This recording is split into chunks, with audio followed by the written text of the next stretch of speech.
Welcome to this episode of MoGuard TV. I'm Staff Sergeant Cheryl Dinges with the 70th Mobile Public Affairs Detachment. In this episode, we'll be highlighting two Missouri National Guard units, the 135th Army Band and the Missouri Cyber Team. We will also see the highlights of Missouri National Guard marksmanship competition, learn about the Army's Chief Warrant Officer rank, and pay tribute to retiring Army chaplain.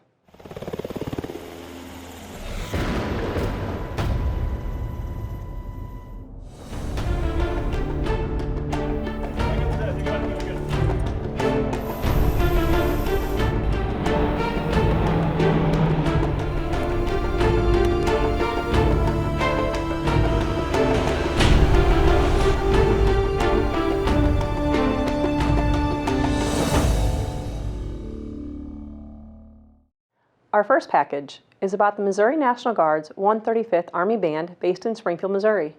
We covered their participation in the City of St. Louis's St. Patrick's Day Parade and during their unit's operational readiness evaluation. For over 230 years, beginning with the Revolutionary War, musicians have served a vital mission in the U.S. military by upholding tradition, maintaining morale, and serving as musical ambassadors to our citizens and the world. The Missouri National Guard supports this mission with its own band, the 135th Army Band, based in Springfield, Missouri. As long as there have been wars, there have been musicians in wars. So going all the way back to Julius Caesar, and to be a part of that lineage and that history is humbling. I can't begin to describe the honor that I get to lead such a group of musicians and at the same time represent the Army overall and especially the Missouri Army National Guard. The 135th Army Band serves in a variety of missions. Its most visible role is during community outreach, when performing in parades and public celebrations. Especially when we do parades in St. Louis, the crowds are they're great. They support us. There's a lot of people. And that applause is not necessarily for us as the band, but they're thanking the soldiers who defended their freedom. The average citizen, they don't see a National Guard band or a Reserve Band or the Missouri National Guard Band. They see the United States Army. The 135th Army Band is also utilized to enhance the experience of military ceremonies, especially during troop deployments and homecomings. The families have been really appreciative that we're there to support the troops either leaving or coming back and supporting the families. And when we do those deployment ceremonies and homecoming ceremonies, it adds another aspect to the ceremony itself. My title in the marching band is the drum major. So I'm responsible for making sure everybody's aligned and in their proper place. I make sure that the size of the steps we take are sufficient to get us down the road at a nice brisk tempo, but we don't crash into anybody else in front of us or hold up the parade behind us. And one of my primary responsibilities is to start the band and stop the band. When I'm moving around, I'm setting our troops at a very specific, precise distance so that when we're marching, our corners and when we turn are nice and crisp, our starts and stops look very professional, and we show what degree of precision and discipline people have come to expect from the military. The main piece of equipment that most people see me moving around with is the mace, and that's used to kick off and stop music as well as align the band. And then we have what's called a baldric, which is a sash type item that goes from my left shoulder down to my right hip. We're more than just a marching band and a concert band and a ceremonial band. We take this group of 40 musicians and we put them into what is called an MPT, a musical performance team. It's designed to be able to take small groups of soldiers and put them on Black Hawk helicopters and fly them out to different units wherever they may be and entertain at those wayward places. The MPTs are also utilized throughout the state of Missouri for community outreach, performing a variety of music including rock, jazz, country, and can also deploy 2 brass quintets. My soldiers are always ready to do their best with little to no prep time because of the fact that that plane has landed, the troops are back from Afghanistan, here we go. It's in this town, and we'll meet you there. We also represent the Missouri National Guard all over the world. This band has performed in Hawaii, in Alaska, in Germany multiple times, so we are ambassadors to the whole world. Every 5 years, each National Guard band must undergo an Operational Readiness Evaluation, or an ORE, which evaluates the operational capability and effectiveness of the unit.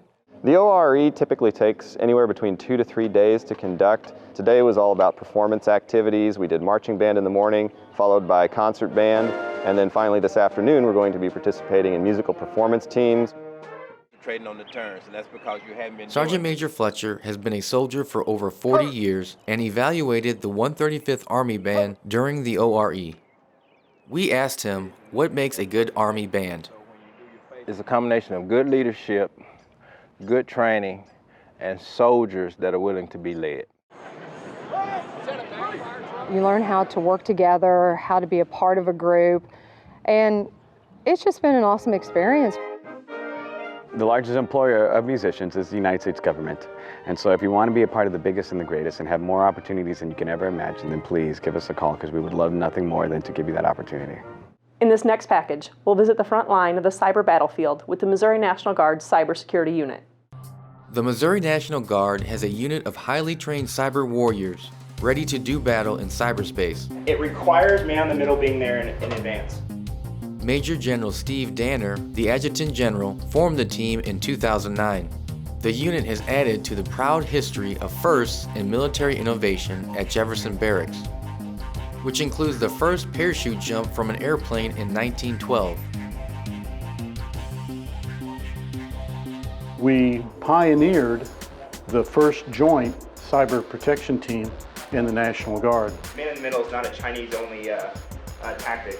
It's a way to sniff traffic from point A to point B. We came to realize that we were going to be facing new and challenging adversaries, and wanted to remove the barriers of traditional just Army or just Air Guard soldiers and airmen. So we decided to make a joint team in which we would have Air and Army come together to bring the best minds into the fight, regardless of what suit they wore or what their rank structure was. The Missouri Cyber Team leverages traditional military intelligence, signal and information technology systems to defend cyber infrastructure from infiltration and disruption. When we get called up to do a mission, an example would be go in and support the National Guard on their network.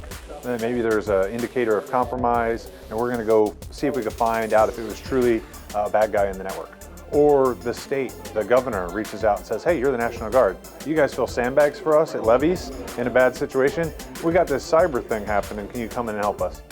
For large missions and operations, we generally split into two teams. We have an on-site team that goes and interfaces with the client that we'd be dealing with.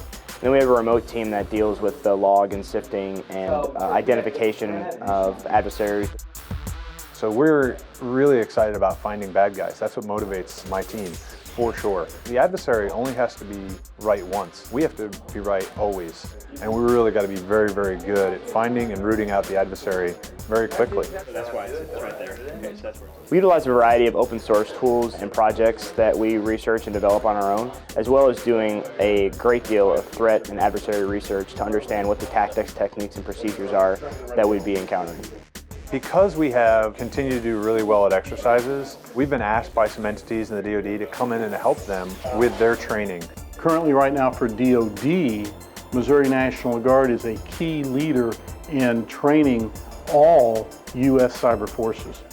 In particular, Missouri is well known for its team cohesion and culture.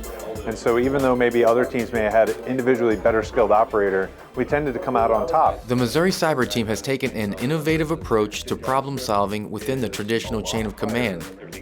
Military rank is important, but generally it's an open, free-form debate on how we do things. It's not the guy who necessarily has the rank on the collar that makes all the decisions. It's let's talk about how would we best find the adversary on this network. Several of the team members travel from Oklahoma, Nebraska, and Texas for their drill weekends at their own expense. I live in San Antonio, Texas, and I fly back here once a month to do training. What we have here is something unique. We also get to do things that don't happen in other states yet. The thing that makes a great cyber warrior is the ability to think outside of the box. People that are just passionate about going out and learning on their own, or figuring out how things work and break them and then fix them. When MoGuard TV returns, we'll scope out the tag match, our statewide marksmanship competition.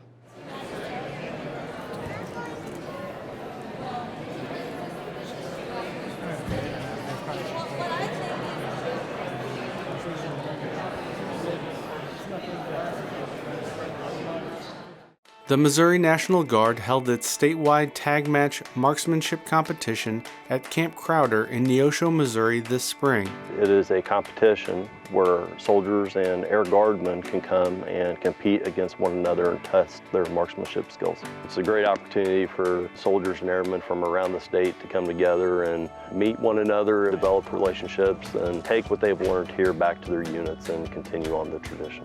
Everything that you specialize in life, no matter what it is on the civilian side or on the military side, you have a special fraternity that you build, and marksmanship is no different.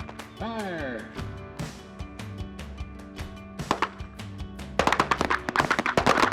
This is exciting because you see soldiers do what they love to do. The senior shooters here, just seeing their dedication to the younger soldiers. Go, get your magazines and get ready! Their knowledge and information is invaluable. Their skill level is invaluable. And having them here to pass that along to new soldiers, it just helps the new soldiers in their careers in the Missouri National Guard when it comes to marksmanship. We wear the uniform for the people standing next to us. To be able to help each other get better at something they love to do is awesome. By the time soldiers leave the state match, they have a confidence and a skill set that they can take back and train other soldiers at their unit. It makes them an important asset in the marksmanship program for their unit level. Competitors are doing more than just shooting during the 4 days of competition. They are also working the pit, the behind-the-scenes area on the M16 range where targets are manually raised up and down for rapid-fire shooting. The targets that are going up and down are on this pulley system. You need people down there manually lifting and pulling it down. While you're down there, you lift up the wooden bar to bring the target up and bring it down, and whenever it comes down, you either change out the target or you score the target. They shoot, and you wait for them to get done shooting, you bring them back down. You got bullets flying over your head about 3 feet above your head. Target, up!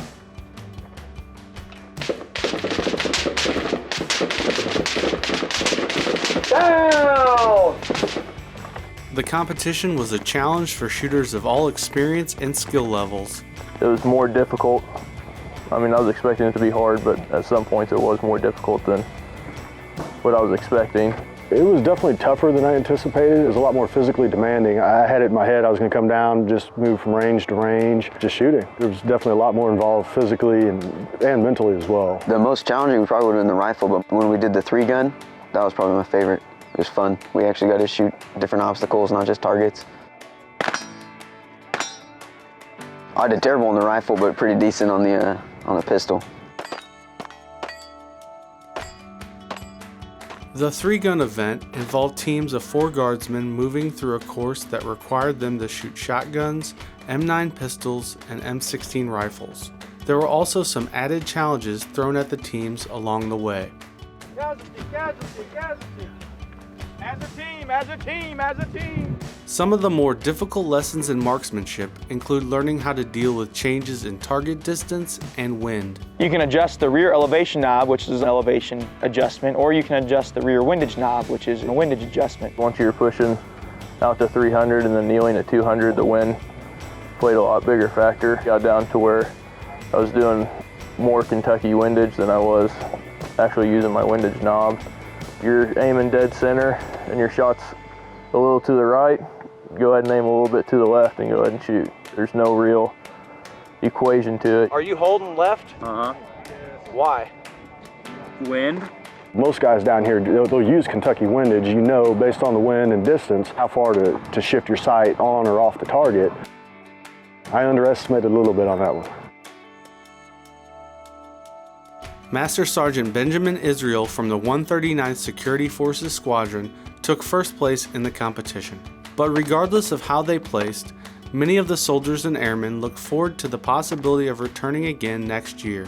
If I get a chance to come back and compete again, I definitely will. This is a great time. You never really have a bad time coming out and shooting. I really enjoyed the competition. Definitely recommend it to anybody that has the opportunity, extend it to them, and hopefully I'll be back next year. This weekend was actually the first time I've ever handled a pistol or a shotgun, but it kind of made me want to go to a civilian shooting range and get some practice so I can come back next year and do a little bit better. It was a fun experience. I learned a lot, had a lot of fun. It's definitely very gratifying having soldiers who struggle with marksmanship and being able to instruct them, give them ways to help them improve their shooting, and then at the end of the day, they succeed in what they came here to do.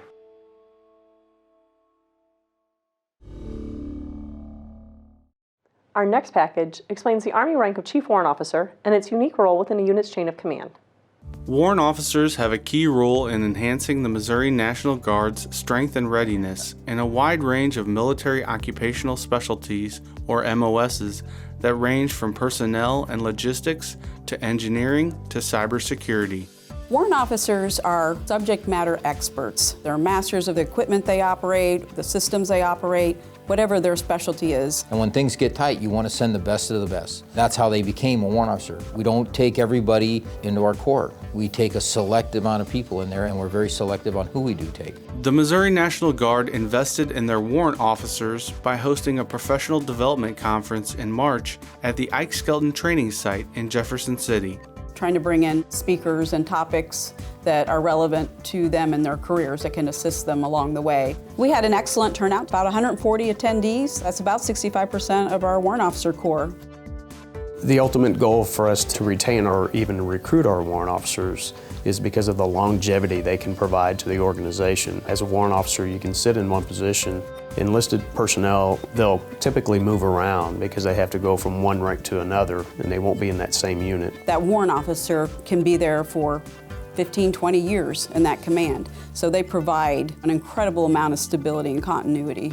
Their knowledge is sought after because they have that experience and they've been there for so long. That's exactly what the Warrant Officer Corps can provide. That professional individual who is there for the long term to provide continuity and professionalism to the officers who generally rotate in a 2 or 3 year rotation as they come and go. Chief Frank Davis is in the middle of a 3-year assignment with the National Guard Bureau to help increase the number of engineer warrant officers in the 50 states and 4 territories. The Guard uses bench strength to mentor and grow the engineer warrant officers who are often identified early in their careers. And that's identifying a young soldier early enough so that we can set them on the path to becoming a warrant officer as they hit the milestones in their career. And then they develop a mentor, another warrant officer to mentor that bench. Then our program becomes mature and it becomes more sovereign over time. Chief Andrew Peace is the first member of the Missouri National Guard to complete the Warrant Officer Advanced Course in Computer and Information Security. He uses the skills that he learned during the 6-month course to support the Guard's cybersecurity missions. I do forensic analysis now. I do malware reverse engineering. I lead a team that researches external and internal cyber threat. Chief Daniel Duncan is a mobility warrant officer for the Missouri National Guard. And just like Chief Peace, he is a warrant officer pioneer. Mobility Warrant Officer MOS is relatively new. It's about 15 years old. I was the first one in the state of Missouri. We currently have 3 positions and they're currently full. What we do is we make sure units have the capability and are prepared to move from their home station or their installation to the mobilization station and into country or to an area that is experiencing problems. We work with load plans, we work with ships, convoys, aircraft in loading and unloading and making sure troops and cargo get to where they need to be. We go out and inspect units on their mobilization readiness to make sure that at a moment's notice, if they're called up, that they're prepared and ready to go. The Missouri National Guard will continue to identify soldiers who can answer the call and become warrant officers. We're looking for the soldier who's doing a little bit more and is actually making a difference in the organization. And a warrant officer is a promotion to recognize that. When we return, we'll profile a retiring Missouri National Guard chaplain and his historic service to our nation's veterans.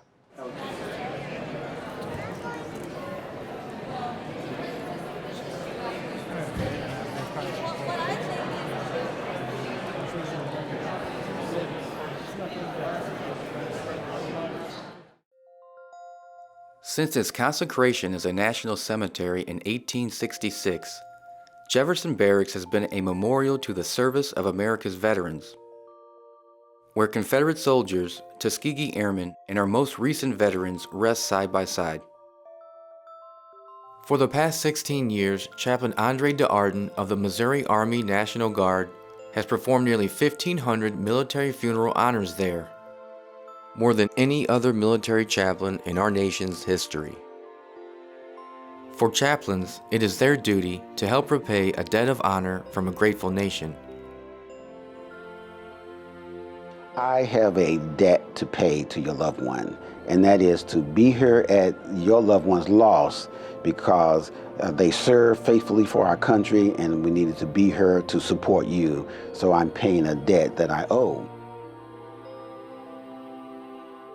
Missouri National Guard Chaplain DeArden recently retired from a career supporting the family of the deceased and conducting services for the Missouri Military Funeral Honors Program. So I help organize the planning of the service, and when they arrive at the cemetery, everything's already laid out for them, and then I'm in charge of the service, and I would do the religious part, scripture reading. The ceremony consists of folding and presentation of the American flag, the sounding of taps, and a 3-volley rifle salute by a detail of uniformed members of the military services. The military honors do their part, and I be the last one to salute the flag and shake the family's hand. That concludes the service. Chaplain DeArden served a total of 20 years in the military. He began his career in 1974 serving in the Navy as a radioman. After his 4-year enlistment, he left to follow his calling to become a pastor. He graduated from seminary school and started several churches. In the late 90s, DeArden was working with United Methodist Church, where he met a chaplain from the Missouri National Guard. And so we became friends, and he asked me to join the Army National Guard as a chaplain. So I agreed, and I've been in the Guard ever since. He was commissioned in February of 1999, following a 21-year break in his military service, and was assigned to provide chaplain support for the Missouri Military Funeral Honors Program at Jefferson Barracks. Chaplain DeArden has served 3 tours in combat zones, deploying twice to Iraq, once in 2004 and again in 2011. During his second deployment, he filled a chaplain vacancy with a Massachusetts National Guard unit for a year-long tour of duty. So when they were getting ready to end their deployment, the state of Louisiana came. Then they came without a chaplain, and so I just offered my services to remain there with them. The Louisiana National Guard unit accepted his offer, and he remained an additional year serving as chaplain for the newly arrived unit.